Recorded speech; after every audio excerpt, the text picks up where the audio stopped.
The following is a presentation of the Match Talk Podcast Network. It's time for Inside Virginia Tech Wrestling.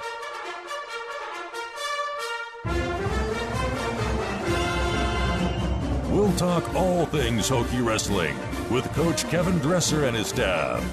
Now, let's join your host, three-time National Wrestling Writer and Broadcaster of the Year, Jason Bryant.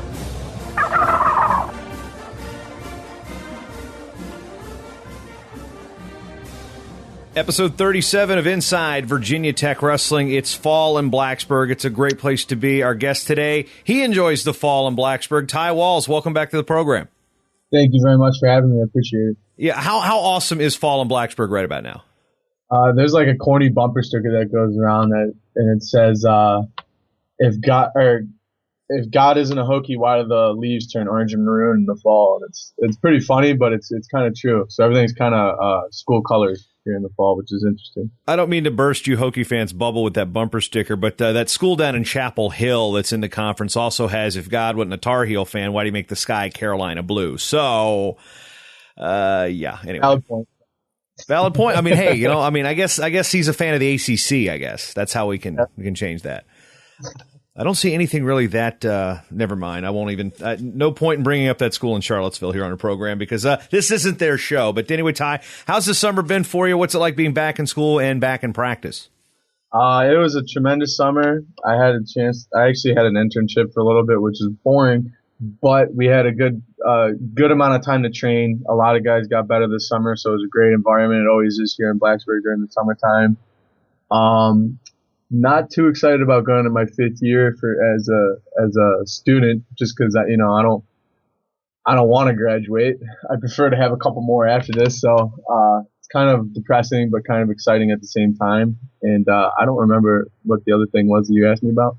Oh, just what's it like being back in practice now that the official practice of the wrestling season for 2016-17 has began? It's awesome because it becomes more of a consistent thing. During the summer, it's a little bit more hectic with preseason running and everybody's kind of doing different things, figuring out their weight there. So it's kind of like everything settles into place once practice starts and you get around your team a little bit more and you start moving and grooving to everything that we're supposed to be doing throughout the year. So it's nice. I like routine too, so it helps with everything. Let's talk about this internship a little bit. I mean, I had some cool internships. I had some not so cool internships. So what were you really working with? And, how does that line up with what you're trying to do out after you graduate? So I'm in the property management school here at Virginia Tech. So one of the requirements is to have an internship over the summer. So I worked here in Blacksburg and, just at a nearby apartment complex, just doing basic property management things. I basically filed keys for like 7 hours a day every now and then. So it wasn't the most fulfilling job, and it made me miss wrestling and want to do it more so after I graduated more than anything in the world. But it was kind of hard to balance training with working a 9 to 5. That's for sure. Well, there's a guy there in that particular office in Blacksburg that knows a little bit about property management, but we won't go into there. I'm sure interning with him might not be kosher for the NCAA, so you had to do it the hard way. Exactly. It probably wouldn't be. Now, as we move into the season, All-Star Classic coming up in Cleveland, your hometown, 5 miles, 10 miles, whatever the difference is, the official line of Lakewood to Cleveland. And actually, before we even get to the All-Star Classic, the Indians are in a World Series. This has got to be nuts being a Cleveland guy. Yeah, it is. Although I think baseball is boring, like very, very boring. So and we already won a championship. So, I'm done jumping on the whole, the win a championship thing. But no, it's a really exciting time for all Cleveland people. I literally sat and cried during the the NBA championship game, and when they won the title. So it's a great time to be a Clevelander, and it's exciting. It's really exciting. Yeah, there's actually I've actually been to the Clevelander, which has nothing to do with Cleveland. It's actually a bar in South Beach, Miami, which is actually quite good. But as talking about Cleveland, you've got the Cavaliers have the championship. The Indians are in the World Series, which they were also in the World Series my first year of college, which in this point would be, a long freaking time ago. And then Stipe Miocic, a Clevelander, he's the UFC heavyweight champ. So all in all, it's been a pretty good sports year for Cleveland, with the exception of the Browns, which still have the Factory of Sadness. First round draft pick though for the Browns. Yeah, didn't they make a movie out of that called Draft Day? If that was anywhere remotely close to being true, I think you've got a good future. But sadly, it's still the Browns. Yeah, they went through like 5 quarterbacks this year too. But I think Stipe Miocic is one that kind of gets overshadowed because he represents Cleveland in every way, shape, and form, and like in his art. He's a volunteer firefighter on the side of being a UFC heavyweight champ, which I think is like the most badass thing in the whole world. And he actually used to come into my high school and train with us at St. Ed's every once in a while. So it was kind of a guy that I really look up to, and he's a tremendous person that I don't think gets enough credit. Yeah, and in case you're wondering, I did have a chance to have Stipe on the Short Time Wrestling podcast. You can listen to that and hear what Ty and I are actually talking about if you're not fully aware of the UFC and how this guy from Cleveland is the UFC heavyweight champion. Go to MattTalkOnline.com/284. Had a chance to talk to Stipe about a month ago on this. But as we move forward, now we can come back full circle. All-Star Classic, your second year in a row. Last year, you beat Adam Kuhn. You had some experimental rules that really didn't matter, the three-point takedown. This year, Connor Medbury, guy coming off red shirt. He's had an interesting offseason. He was Tervel Delagnev's training partner for the Olympic Games, red-shirted in preparation to try to make the team. And he brings a real active style of wrestling to it. And you guys looking to mix it up, and it's not going to be a 2-1 snoozer, I would have to assume. No, and that's what makes it more exciting and I think a good choice for the NWCA to have us both wrestling it, because we're not your standard heavyweights. There's not going to be a lot of pushing and shoving. It's going to be a wrestling match, and I think it will be really entertaining. He's a guy who has great offense and good leg attack, so it'll be fun to mix it up and put on a show, hopefully. Now, this has got the Ohio theme. You're from Cleveland, but there's more than just you that are coming back home. Anthony Colica's coming back. He wrestles at Oklahoma State. Then, we've got Isaac Jordan, who's at Wisconsin, coming back. Miles Martin from Ohio. It's more than just, the Ohio State guys bringing in the crowd. The NWCA is bringing in Ohio natives, and they deserve to be in the event because you guys are All-Americans and nationally ranked. And what's it mean to go back to Cleveland to actually have an opportunity to be in a showcase event that really kicks off the wrestling season the way it does? It's a beautiful thing. I was really looking forward to it just because some of my family back in Cleveland hasn't gotten a chance to watch me wrestle at the college level. So I'm really excited to show them that I've been working hard and have been improving since I've been gone for the past 5 years. But other than that, it's also good to maybe have some of my guys from high school that I was teammates with come and watch me and see how I've grown, because in high school I wasn't the most decorated wrestler. So it's cool that I've grown and am now invited to events like this and have become more accomplished in my career. And it's just, I feel like it's kind of like just a way to show them that my high school coaches and the people that helped raise me, that their work was worth it, and it's paying off currently.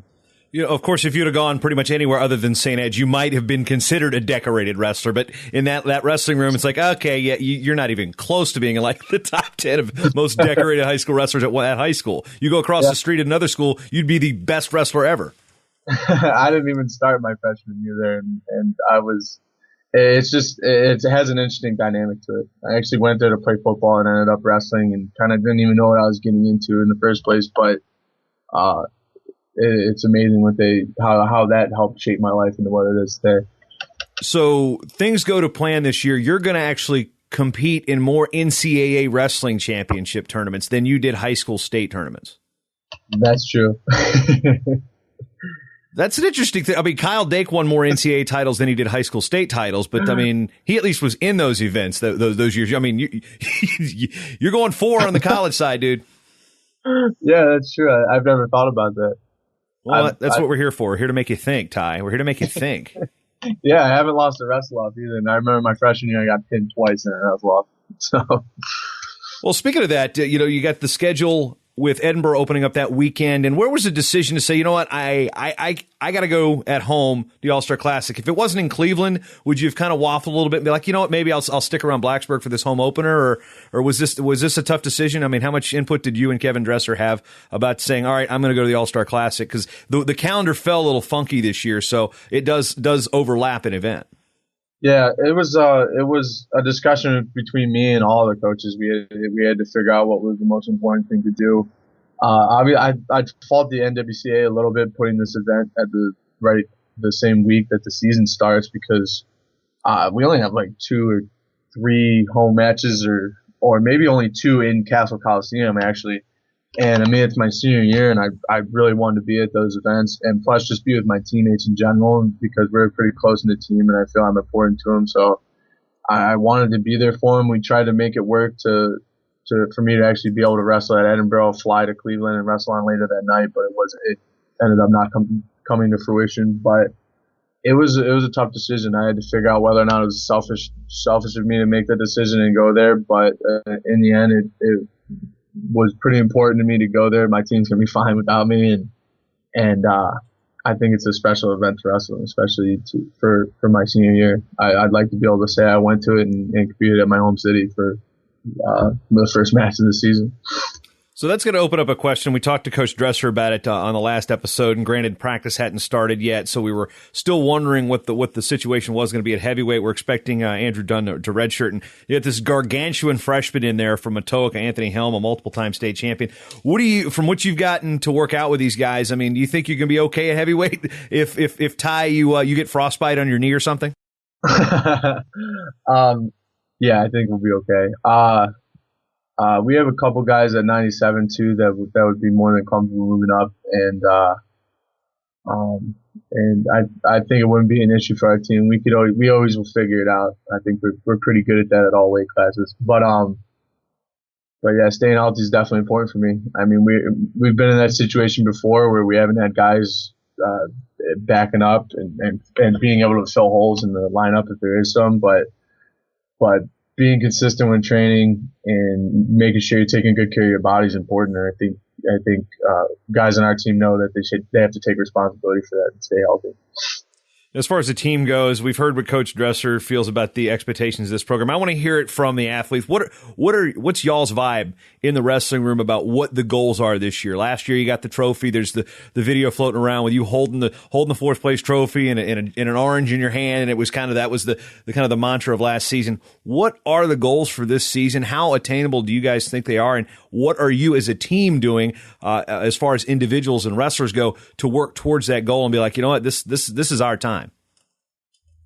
The vibes are good. The vibes are really good. I think it's probably the most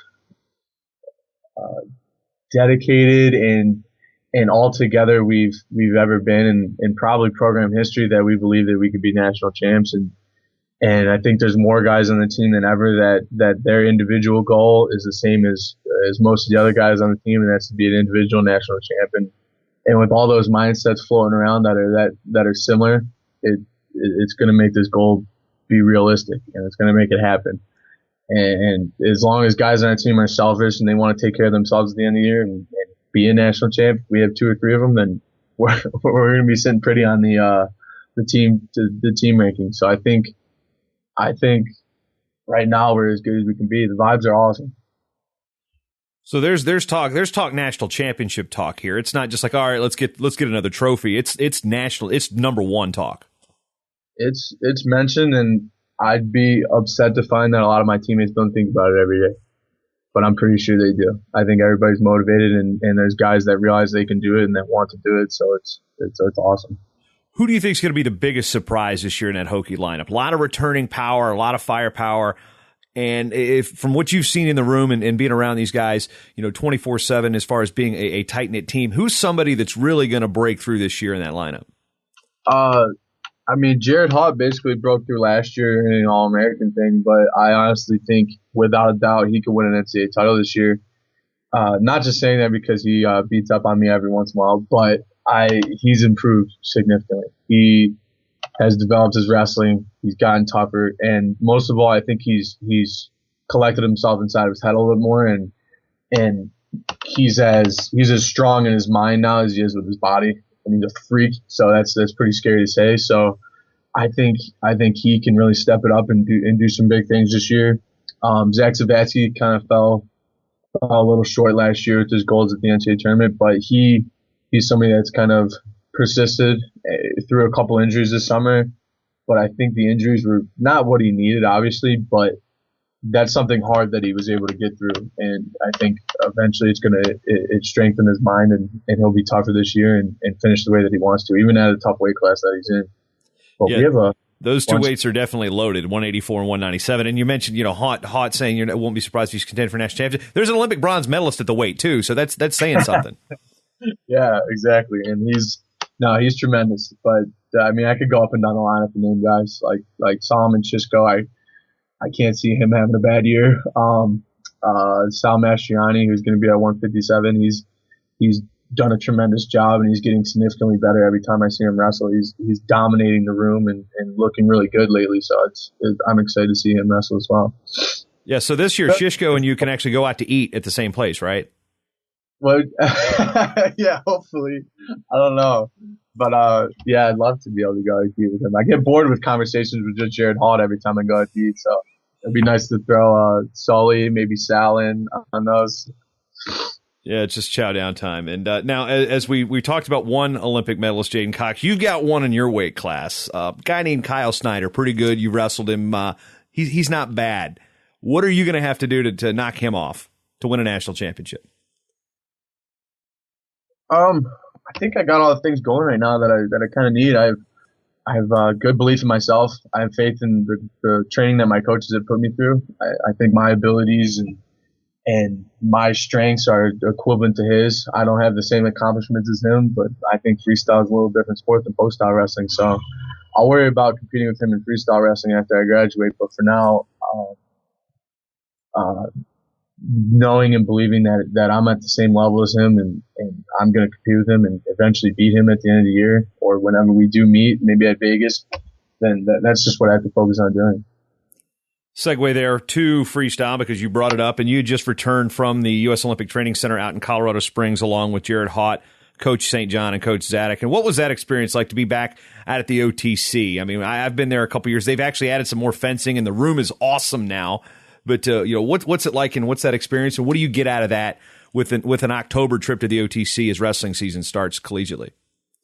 It was not like an intense training cycle, but it was nice to finally get out there.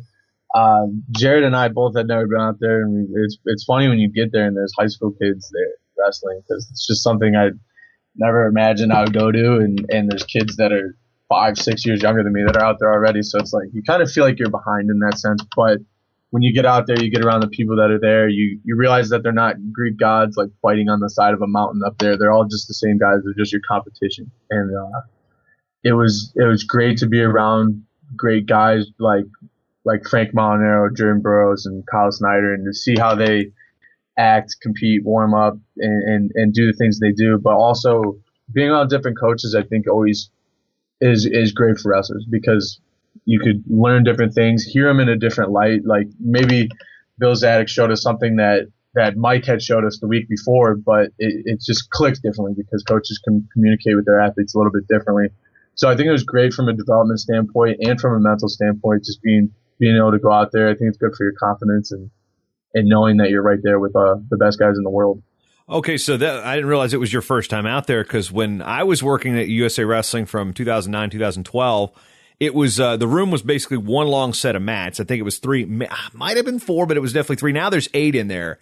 And if you walk into this room, explain for those who are like wrestling room, like the people that are like, oh, wow, let me see the room. You walk into this room and it is amazing. Explain that experience of like going, whoa, when you see it the first time. Yeah, it makes our wrestling room feel like a closet, even though ours is pretty big for a wrestling room itself. But yeah, it's basically like it almost looks like it's like a football field long of just wrestling mats, and everything's kind of like the Olympic style mats, which are really cool, and they're a little different feeling. It's fun to walk on them. I feel like there's like springboards beneath them, but it's a massive room, and it's right next to the Olympic weightlifting weight room. which is really cool just to be near that and see it. But it just, I mean, you look on the walls and there's pictures of all the greatest wrestlers in United States history, which is cool. I feel like it definitely has a special aura around it that I wasn't around it enough for it to fade for me. So every time I walked in there, it was pretty cool. Yeah, of those wrestlers on the wall, I go through, and like growing up, my favorite wrestler was Bruce Baumgartner. As I got a little older and followed the Olympics, I mean, Kerry McCoy, they're my two favorite wrestlers of all time because, you know, as an upperweight, heavyweights, we kind of got to root for the guys that are that size and pretty active. Who's your favorite wrestler of all time? Oh man, it's so hard. I remember when I was in high school, I thought I liked Brock Lesnar just because he was big and cool and beat people up in the UFC. And my coach was like, "No, like you don't like Brock Lesnar. He's boring. He doesn't do anything." I was like, "All right, I don't like Brock Lesnar." But was that Heffernan that was telling you that? It was actually Frank Jane, Mark Jane. Okay, Frank. I know. Yeah, me and Frank go way back. I'll have to tell you that story one day about how I got St. Ed's lost on the way to the Beast of the East. I'd love to hear it, but recently my favorite wrestler probably changed to, well, it was Nick Sulzer when I was in high school. I'll admit that.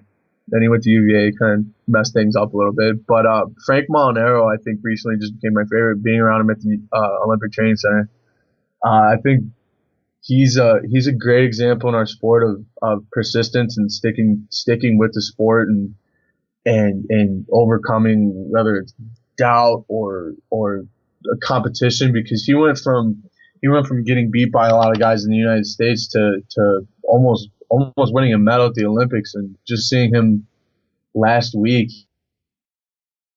he was warming up like 20 minutes before our workouts even started. Then afterwards, he was writing down notes. It's like it was his first day at wrestling practice ever. But he just is returning from the Olympics. I believe he had a kid, but he's still this focused on his sport. And it was literally inspiring to see him be that into it and still love it this far into his career. I think it made me want to do it. It made me want to go home and get as good as I possibly could at wrestling, because I enjoyed being around him and I liked his intensity. Yeah, he's also got some dreamy hair, which I understand you're a little jealous of these days. Yeah, we actually commented on it. I think Mike Zadig said something about it, but I told him about how I tried the haircut at one point and it did not work because my hairline goes a little further back. But he said, I think Bill told us that he said, if your haircut doesn't piss somebody off, then you're not doing it right, which is pretty. You had mentioned, Olympians and not being Greek gods up the side of a mountain. Did you have a chance to go up the side of that mountain that's known as the Manitou Incline? It's like a mile, almost straight up. The grade is amazing. I mean, a lot of people talk about it. Did you have a chance to go up that thing? Really, like every single person we went there or that we talked to when we went there was telling us about, like, oh, you gotta go do it. Like, I've done it. It's so hard. And we were like, all right, we gotta go do this thing before we go home. And we went up near it to one of the towns by it and stayed a day. So we got a good look at it and saw how difficult it would be. But we found out that it was under construction and we didn't get a chance to go to it. So I'm probably just going to end up lying to people and being like, yeah, I did it. It's hard, man. It's so hard. But I made it about halfway up before I said, screw it. It was like, I'm out there. I had been to my defense, I'd been like on flat land for like a week beforehand. So I didn't reacclimate to the altitude. And I got up there and I'm just like, it was like Fatty McGee taking the stairs. So I'm going to finish it one of these days. Yeah, that's a really underestimated thing too. I think I really underestimated how much I needed chapstick when I went to a drier climate, and I'm definitely going to take into consideration more when I go back out there. Oh, and lotion too, man. I move out there. I never was. I mean, I felt like Ashy Larry from like Chappelle's show. I was like, man, it's just like, man, I was like my elbow. I was like, man, and Zeke Jones was telling me, he's like, yeah, dude, you gotta have some lotion. I'm like, I'm not a lotion guy, but apparently you just have to when you move to a high desert. Yeah, I don't know if it's appropriate either, but my boogers are still bothering me. They're like, dude, you get dry. Oh, we're going down a rabbit hole of grossness here, folks, here on Inside Virginia. Actually, yeah, your nose gets so dry. It's just, it's nosebleed central if you don't like, you basically stay hydrated at least everywhere. Yeah, exactly. And it's awful. They're still bothering me. They feel like rocks inside my nose. And that's awful. One if you like try to discreetly wipe one on a buddy, they're going to know it because, ow, what the heck was that? There's nothing discreet about trying to get them out. Need a pickaxe. Okay, we're way too gross on the booger discussion here. Although my 4-year-old keeps looking at her boogers going, oh, it's squishy. Anyway, we're way down. Okay, let's get back on wrestling here. Talking about Zadok and St. John officially on staff, elevated to a much greater role. What was it like working with them that first year and when they get their feet wet and getting to know the program? Because there are a couple Iowa guys that have different backgrounds. And year 2, what have you already seen from these two that are like, yeah, this is definitely working? I think I've already said this before in an interview. I'm not sure if it was with you, but they took our intensity, our technique, and our program to the next level by coming here because they offer a bunch of information, a lot of technique, knowledge, whether it's mental knowledge or wrestling knowledge or training knowledge. They offer all of it to us, and they completely took our team to the next level on a bunch of different ways. But they're also guys that now when guys just graduate from our program, well, in the past when they would graduate from our program, they would go and coach somewhere else possibly or get a job or they're done with wrestling. And now they're doing a good job. They've inspired me, and they're probably going to continue to inspire other guys in our wrestling program to stay around. They're going to build up our RTC here, and we're going to be able to develop guys after they're done wrestling, and that's just going to make guys that we have on our current team better and bring in better recruits. And I think it's a pretty awesome, bright future at Virginia Tech, especially with those two here, because they just take us to the levels that we kind of maybe didn't realize they were going to. We thought they'd definitely make us better at wrestling, but we didn't realize that they'd be completely changing our lives here. As it relates to Zadok's beard, how glorious is it right now? I haven't seen it since July. I mean, are we still first quality Zadok's beard here? You can smell it from like it has a very distinct smell to it. So when he's in his office when you walk near the wrestling room. Every day. I got nothing on that. I really, dude, you've stumped me here. I got nothing. He puts I think it's Moroccan oil. He puts Moroccan oil in it, and it has a very distinct smell to it. So I was wondering if it was just that woodsman been in the woods for a week too long smell. No. Okay, it's we're not talking. We're talking. It has it emits an aroma based on this oil, and it's not a stench. No, it's not a stench. He is going to kill me for saying I don't want to see Mike for a while. Let's hope he doesn't listen to this episode.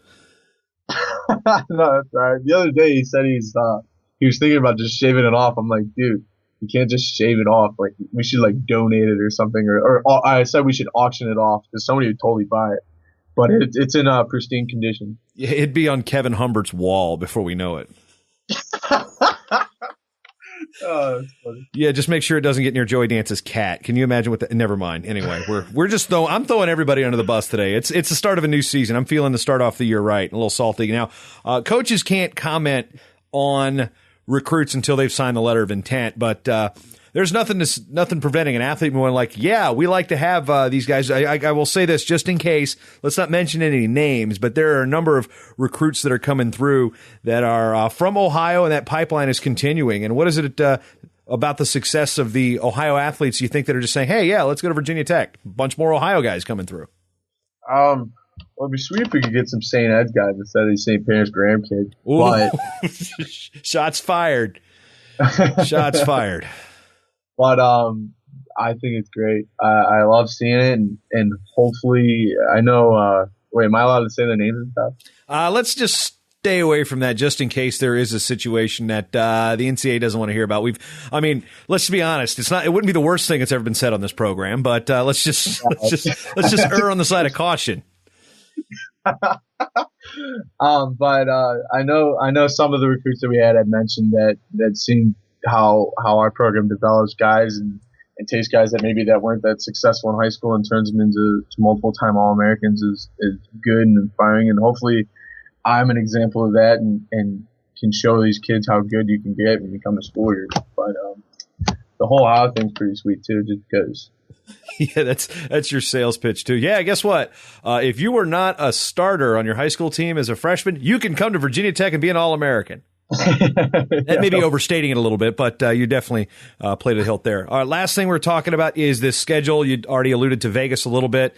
We got the Virginia Duels back on staff. Your first home match is going to be in the Moss Hart Center against Chattanooga. Looking at the schedule, the way it's set up, and you know the wrestlers that are going to be before you, what single event are you kind of looking forward to outside of the All-Star Classic that's you've got circled on your schedule to be like, yeah, you know what, I'm really looking forward to wrestling this team or getting a chance to wrestle this guy?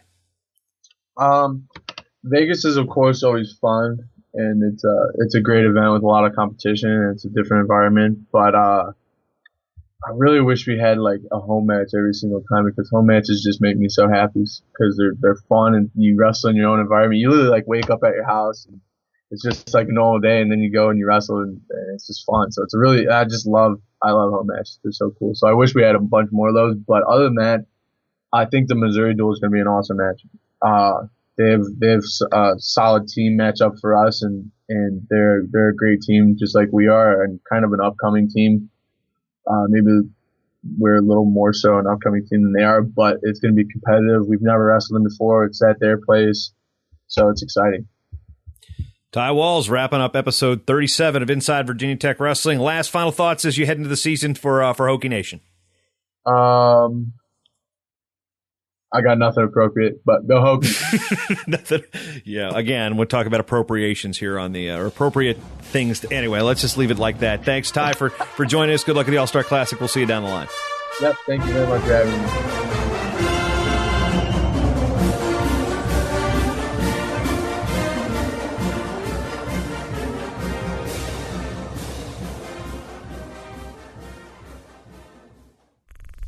This show is part of the Matt Talk Podcast Network. For more wrestling podcasts, head over to MattTalkOnline.com.